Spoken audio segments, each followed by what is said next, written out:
Hello everyone, welcome back to channel Rasayan Duniya. आज के video में हम देखेंगे कि जो यूवी इंस्ट्रूमेंट है वो कैसे वर्क करता है। तो उसके लिए हमें सबसे पहले हमने कुछ डाइज ली हैं जो हम बीएससी सेकेंड ईयर में पढ़ते हैं कि डाई होता है, हर एक डाई का पर्टिकुलर कलर होता है। तो वो सब हम कैसे डिटरमाइन करते हैं वो हम करते हैं यूवी से। यूवी स्पेक्ट्रोस्कोपी है वो मैंने ऑलरेडी पढ़ाया हुआ है। हम देखेंगे आज की जो प्रैक्टिकल एक्सपेरिमेंटल वर्क है वो कैसे करते हैं हम इस पर। तो देखिए, ये मैंने कुछ डाइज ली हैं। डाई हैं वो पाउडर फॉर्म में होती हैं। ये जो पाउडर फॉर्म में डाई होते हैं उनका हम पहले क्या करते हैं, सॉल्यूशन बनाते हैं। वाटर में पर्टिकुलर अमाउंट डाई का लेके हम सॉल्यूशन बना देते हैं। इस सॉल्यूशन में फॉर एग्जांपल मैंने यहाँ पे 2 डाई सॉल्यूशन लिए हैं, दोनों का ही कलर है वो ब्लू है। तो अब हम कैसे डिटरमाइन करेंगे कि इनमें से कौन सा सॉल्यूशन है वो किस डाई का है। तो इसके लिए हम करते हैं इसे यूवी से मेजर, और यूवी से मेजर करेंगे तो हर एक डाई है वो एक पर्टिकुलर वेवलेंथ पे एब्जॉर्प्शन दिखाता है, जिससे हमें पता चलता है कि ये जो डाई है ये कौन सी थी। फॉर एग्जांपल ये मिथाइलिन ब्लू थी, ये विक्टोरिया ब्लू थी, कौन सी डाई थी वो हम यूवी से डिटरमाइन कर सकते हैं। सेकंड चीज, हमारे पास में कोई भी अननोन यदि कंसंट्रेशन का डाई है तो उसका हम यहाँ से कंसंट्रेशन डिटरमाइन कर सकते हैं। जैसे कि 100 ppm का डाई है, 200 ppm का डाई है, वो हम यहाँ से पता लगा सकते हैं यूवी मेजरमेंट से कि डाई का कंसंट्रेशन है वो कितना होता है। तो उसके लिए हमारे पास में यूवी मशीन है, अभी मैं दिखाऊंगी। और इसका जो एप्लीकेशन है वो कहाँ होता है, यदि हम बात करें कि इंडस्ट्रियल लेवल पे जो यूवी होता है उसका एप्लीकेशन कहाँ होता है, तो मेनली जो टेक्सटाइल इंडस्ट्री होती है जहाँ पे कपड़े वगैरह बनते हैं वहाँ से बहुत ज़्यादा अमाउंट में डाई है वो निकलता है। And as we all know that कि डाई है वो कार्सिनोजेनिक नेचर की होती हैं, जो कि वाटर को बहुत ही पॉल्यूट करती हैं। वाटर पॉल्यूशन का एक मेजर रीजन है वो डाई ही है। तो इसे डिग्रेड करते हैं हम लोग लैब में, इसे डिग्रेड करते हैं। मेरा काम इस पे नहीं है, मेरे अदर लैबमेट्स का काम है। तो मेरा एक लैबमेट अभी आपको अच्छे से बताएगा इन सब के बारे में कि कैसे यूवी इंस्ट्रूमेंट वर्क करता है और कैसे हम पर्टिकुलर डाइज का या फिर कोई भी अदर जो ऑर्गेनिक कंपाउंड्स हैं उनका पता लगाते हैं वाटर में कि वो कौन कौन से प्रेजेंट हैं। तो ये जो है ये यूवी इंस्ट्रूमेंट है जिसमें ये डेस्कटॉप है और ये पर्टिकुलर यूवी मशीन है। सो ये इंस्ट्रूमेंट कैसे काम करता है वो सब मेरा एक लैबमेट बताएगा। So welcome Saumya Ranjan Mishra. Hello everyone, myself Saumya Mishra, और मैं आपको आज बताऊंगा कि ये यूवी स्पेक्ट्रोमीटर कैसे काम करता है। और ये जो मशीन है हमारा ये थर्मोसाइंटिफिक का है, जेनेसिस यूवी विजिबल स्पेक्ट्रोमीटर। और ये जो वर्क करता है ये विजन लाइट सॉफ्टवेयर पे काम करता है। जनरली आजकल इंडिया में यही सॉफ्टवेयर ही चलता है। तो ये उसका सॉफ्टवेयर का इंटरफेस है। यहाँ आप देख सकते हैं ये वेवलेंथ का start interval 200 to and interval 18 nanometer होता है। जैसे ही आपको पता है कि जो यूवी विजिबल स्पेक्ट्रम होता है वो 200 टू 800 नैनोमीटर तक रेंज का लाई करता है, जहाँ हमारा यूवी रेंज 200 टू 400 नैनोमीटर होता है और विजिबल रेंज 400 टू 800 नैनोमीटर होता है। जो कलर डाइज है जिसको आपने मैम ने बताया, जो कलर डाइज है वो 400 टू 800 नैनोमीटर में उसका वेवलेंथ आता है। ये आप देख सकते जो इंटरवल होता है हम उसको 1 नैनोमीटर के इंटरवल में लेते हैं। जैसे जो रीडिंग होगा वो 200 टू 201, 201 टू 202 ऐसे रीडिंग होता है। ये हम जो मेजरमेंट मोड है वो हम एब्जॉर्बेंस मेजर करेंगे कि हमारा जो डाई है वो कौन से वेवलेंथ पे लाइट को ज़्यादा मैक्सिमम एब्जॉर्ब कर रहा है। ये जो प्रोसेस करने के लिए जो रिक्वायरमेंट्स इंस्ट्रूमेंट्स में ज़रूरत होता है ये मैं आपको ही बताने जा रहा हूँ। ये होता है क्यूवेट, आप देख सकते हैं ये क्वार्ट्ज का क्यूवेट होता है।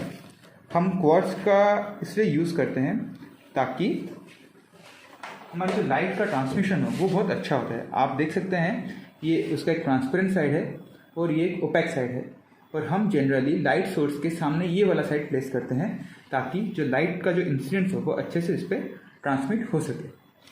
पहले आप देख सकते हैं यहाँ बेसटेंट का ऑप्शन है।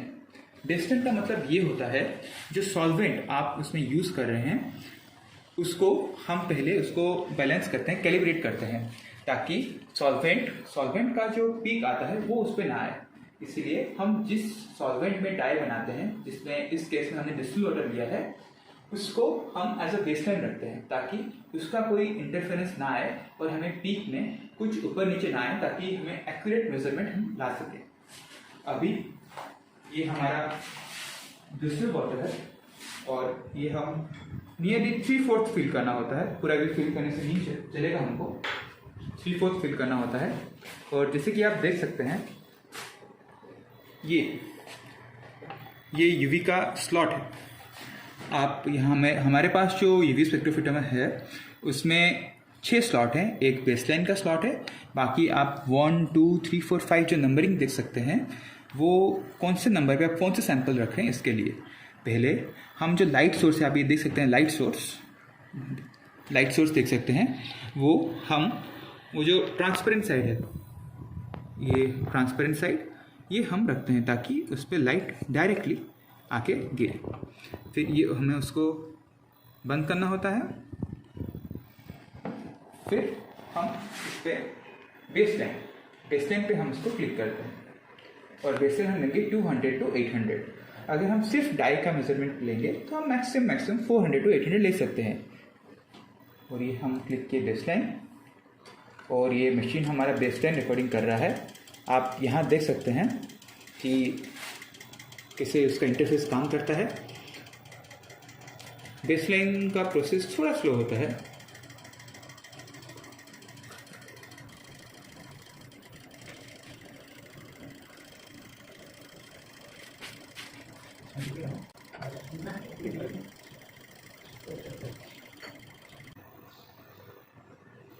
बेसलाइन होने के बाद हम क्या करेंगे, दूसरे कीवेट लेंगे और हम उस पर जो डाई का हम सोल्यूशन का मेजरमेंट करेंगे उसका 3/4 और इसमें फिलहाल ये डाई 100 ppm का है तो हम इसका 3/4 लेंगे।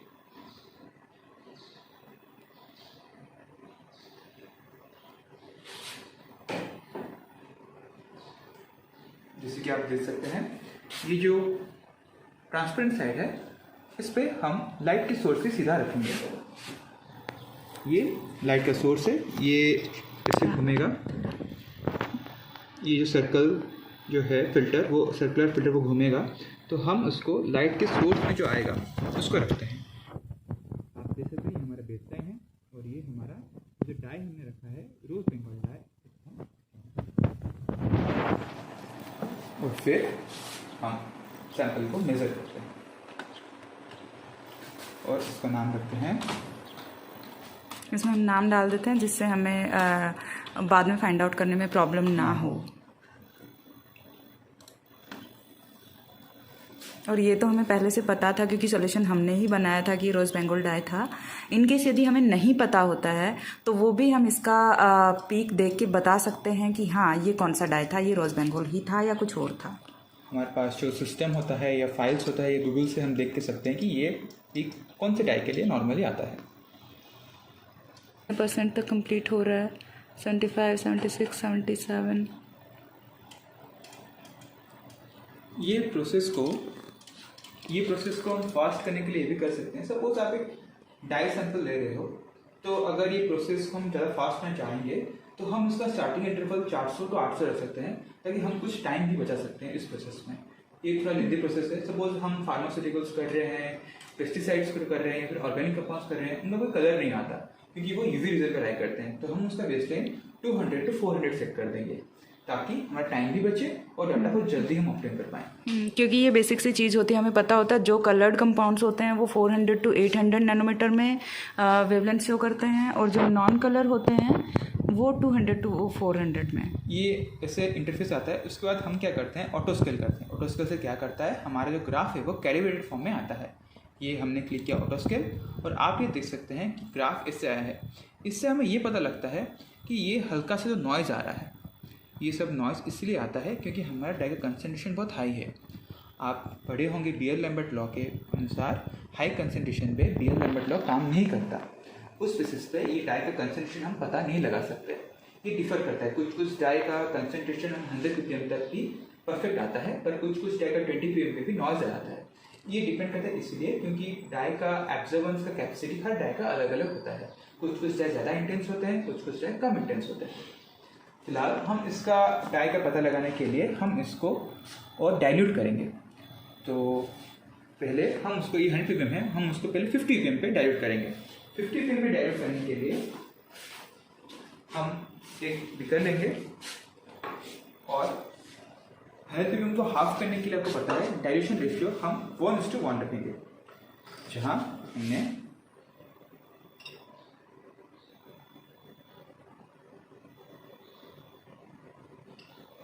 टेन ml का डाई लिया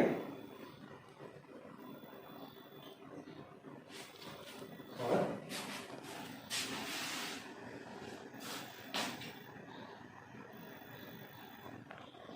10 ml का क्रिस्टल वाटर।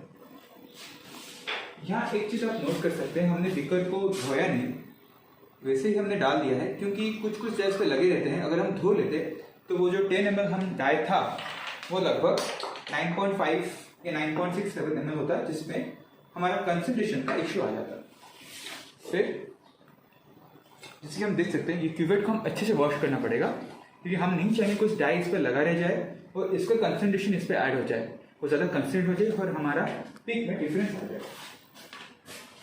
हम इसको इस वजह से वॉश करते हैं, और अगर आप प्रोलॉन्ग यूज़ कर रहे हैं तो मैं सजेस्ट करूँगा आप उसको इथेनॉल से वॉश करें, ताकि डाई अच्छे से धुल जाए। क्या आप देख सकते हैं, ये हमने सोल्यूशन डाला इस पर, हाइड्रेटेड सोल्यूशन।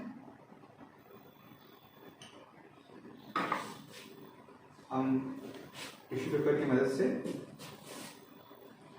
सरफेस को पोंछेंगे, क्योंकि लाइट इस पर आएगा, और अगर इस पर पहले से पानी लगा है तो maybe there is a chance of refraction. फिर हमने सेम प्रोसीजर फॉलो किया, वन पे इसको रखा। आप यहाँ दो पीक देख सकते हैं। ये जो पीक है वो कुछ दूसरा कॉम्प्लेक्स के लिए फॉर्म हो रहा है, जो कॉम्प्लेक्स डाई में प्रेजेंट है और वो यूवी रीजन पे लाई करता है। पर हमारा जो मेन पीक है वो अराउंड 550 अराउंड लाई करता है। और फिर से हमने वही स्टेप जाएंगे, दो सैंपल। लास्ट टाइम हमने डाला था 100 ppm का, इस बार हमने उसको हाफ रेट किया है, मतलब ये सोल्यूशन 50 ppm का बना है फिलहाल। जैसे कि आप देख सकते हैं, हम इसे क्लोज करेंगे और फिर से करेंगे ऑटो स्केल। देखिए, ये हमारा मेन पीक है।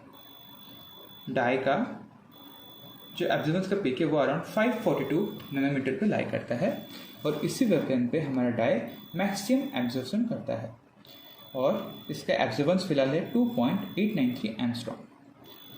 सपोज हम इसका कंसंट्रेशन का अगर पता लगाना है कि कितना कंसंट्रेशन हमारा डाई है, तो हम क्या करेंगे, 1 ppm, 2 ppm, 3 ppm, 4 ppm, 5 ppm, ऐसा कुछ नोन कंसंट्रेशन का हम एब्जॉर्बेंस लेंगे, उसका एक कैलिब्रेशन प्लॉट ड्रा करेंगे जिसपे होगा कंसंट्रेशन वर्सेस एब्जॉर्बेंस। फिर नेक्स्ट जो अननोन सोल्यूशन होगा उसका एब्जॉर्बेंस हम उस इक्वेशन पे और ग्राफ पे प्लॉट कर सकते हैं, तो हम उस एब्जॉर्बेंस से डायरेक्ट कंसंट्रेशन का पता लगा सकते हैं। ये एक यूवी स्पेक्ट्रोमीटर का एक एप्लीकेशन है जहाँ हम अननोन सोल्यूशन का कंसंट्रेशन भी हम पता लगा सकते हैं। बट इसका एक लिमिटेशन है, हम ये जो कंसंट्रेशन पता लगा रहे हैं वो लो कंसंट्रेशन तक इसका हम पता लगा सकते हैं। जैसे कि आप देखिए, हाई कंसंट्रेशन में इसका नॉइज आता है और वो वैल्यू थोड़ा ठीक नहीं आता। तो बेसिकली हम गूगल करके आप लोग देख सकते हैं कि जो हमारा रोज़ बेंगोल डाई था उसका पीक है वो कहाँ पे आता है, 542 नैनोमीटर पे आता है। और जो गूगल पे आएगा वो अराउंड उसी रेंज पे आएगा, 5.4 to 5.45। थोड़ा बहुत ऊपर नीचे हो जाता है, वो थोड़ी चीज़ें वेरी कर सकती हैं, मशीन पे भी वेरी करती हैं। जैसे हमारे पास में दो मशीन हैं, दो मॉडल हैं यूवी के, एक पे जिस पे हम काम कर रहे हैं, एक हम वीडियो के एंड में दिखाएंगे। तो मशीन टू मशीन भी थोड़ी बहुत चीज़ें वेरी कर जाती हैं। ये एक दूसरा डाई है, ये है विक्टोरिया ब्लू। फिर हम सेम प्रोसेस फॉलो करेंगे, क्यूवेट को आराम से निकालेंगे।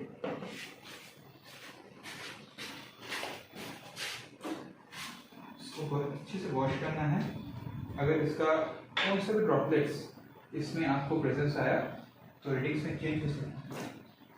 और जैसे कि हमने अभी डाई चेंज किया, तो हम इसको सॉल्वेंट जैसे मिथानॉल हुआ या इथेनॉल हुआ, हम इस पर वॉश करके हम कर सकते हैं साफ।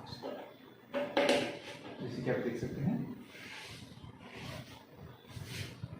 और ये पूरा प्रोसेस है, ये बहुत ही केयरफुली कैरी आउट करना होता है, वरना तो इसमें कंटामिनेशन का इश्यू होता है, जिससे एक्यूरेट रिजल्ट्स हैं वो आपको नहीं मिलेंगे।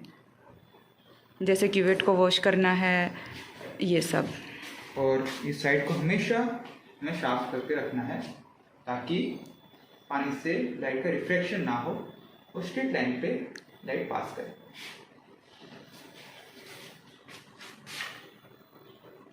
आपको एक चीज़ और बताना चाहता हूँ मैं, वो जो लाइट का सोर्स है वो एक मोनोक्रोमेटर है। वो हर टाइम इंटरवल पे एक एक वेवलेंथ का लाइट छोड़ता है, जिससे हमारा डाई इसको एब्जॉर्व करके इसका एब्जॉर्बेंस इस चीज़ पे दिखाता है 200, 201, 202, 203। इसलिए हमने इसका इंटरवल 1 नैनोमीटर पे रखा है। हम उसका इंटरवल बढ़ा देंगे तो हमारा प्रोसेस और स्पीड हो जाएगा, पर उसमें नॉइज आने का बहुत चांसेस हैं। ये जो विक्टोरिया ब्लू डाई हमने डाला है वो मेरी 20 ppm का है, तो हम उसको फिर से वही प्रोसेस करेंगे। मेजर सैंपल,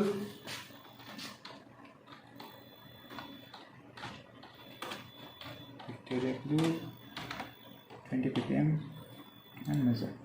प्रोसेस है वो आप लोगों को पता चल गया होगा कि प्रोसेस है वो सेम ही रखना होता है। हर बार क्यूवेट में सैंपल को लेना होता है, उसे मशीन में प्लेस करना होता है, उसके बाद मेज़र करना होता है। फिर हम इसको ऑटो स्केल करते हैं, तो हमारा इस डाई का peak, maximum peak around 640 nanometer पे आ रहा है। 612 to 613-14 नैनोमीटर पे आ रहा है। और हमारा इस डाई का एब्जॉर्बेंस है 0.310 एंगस्ट्रॉम। इसका वैल्यू इसलिए थोड़ा कम है क्योंकि इसका कंसंट्रेशन भी नियरली कम है, और इस डाई का इंटेंसिटी भी इतना ज़्यादा हाई नहीं होता है। डाई का जो कंसंट्रेशन है वो थोड़ा बहुत कभी कभी क्या होता है कि नीचे सेटल डाउन कर जाता है, तो ह्यूमन एरर्स होता है। जब हम मेजरमेंट करते हैं हम नियरली 5 रीडिंग लेते हैं या 3 रीडिंग लेते हैं, इससे हम एक मीन वैल्यू निकालते हैं, और मीन वैल्यू से हम अपना फाइनल आंसर देते हैं कि इतना एब्जॉर्बेंस आया है। इसलिए एक एक्सपेरिमेंट को हमने 4-5 बार, मिनिमम 5 टाइम्स या 3 टाइम्स उसको रिपीट करते हैं। अभी हम आपको एक फार्मास्यूटिकल कंपाउंड का दिखाएंगे कि कैसे उसका पीक आता है और कौन से रीजन पे आता है। फिर हम सेम प्रोसेस फॉलो करेंगे।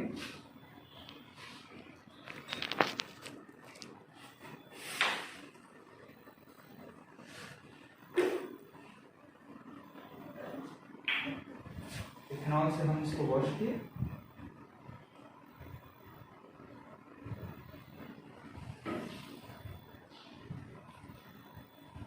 आप देख सकते हैं इस पे थोड़ा थोड़ा ब्लू ब्लू कलर आ रहा है, जिससे ये पता लगता है कि डाई पार्टिकल्स क्यूवेट पे लग रहा होता। अगर हम सिर्फ वाटर पे इसको वॉश कर लेते तो हमारा फार्मास्यूटिकल्स में इसका कुछ पीक आता, जिसमें हमारा वैल्यू में कुछ गड़बड़ी आ सकता था।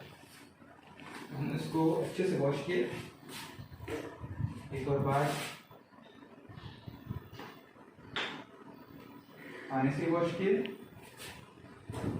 और फिर हमने एक फार्मास्यूटिकल कंपाउंड है रेंटिडिन।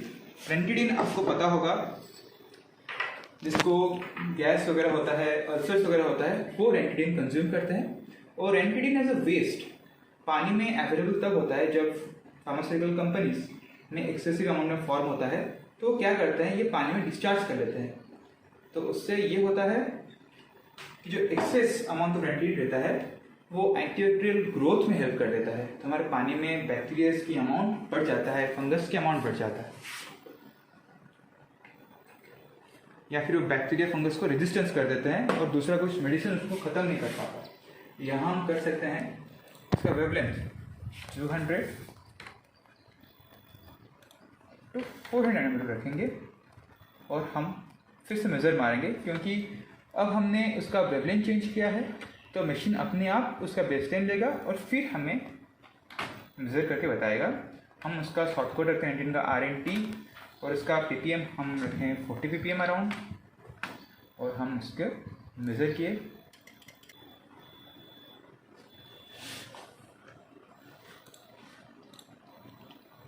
जैसे कि आप देख सकते हैं हमारा इसका पीक आ रहा है अराउंड 280 पे आ रहा है।